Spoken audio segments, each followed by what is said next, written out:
Mayong adlaw, formal na nga ilhon isip munisipalidad sa Sawata ang kanhing munisipalidad sa San Isidro, Davao del Norte. Human sa plebisito nga gipahigayon netong Abril 11 ning tuiga. Base sa opisyal nga resulta sa plebisito, midaog ang yes votes.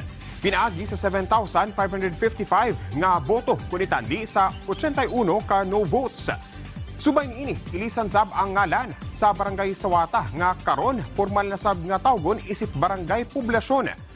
Human sa naangkon nga 1,420 yes votes kontra sa 21 ka no votes. Ang Barangay Poblasyon may magsilbing sentro sa maong munisipalidad. Sumala sa mga lokal nga opisyal ang pagpuli sa pangalan sa lugar nagasimbolo sa panaghiusa ug sa paglaom alang sa mas lig-on nga kalambuan sa munisipalidad.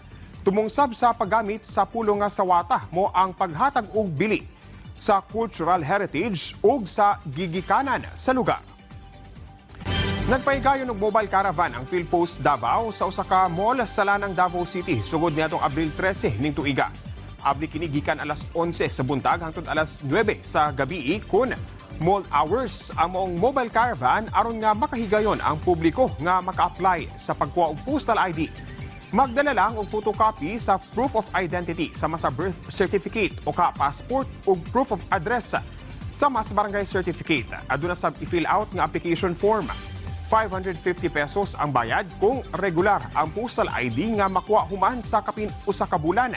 Samtang 650 pesos ang rush ID nga mukabat ug usa hangtod duha ka semana lang ay makuha. Mulungtad hangtod Abril 17 ning tuiga ang maong mobile postal ID caravan. Ug mokadto ang mga nagunang balita dinhi sa PTV Davao. Ako si Jay Laga para sa Pambansang TV sa Bagong Pilipinas.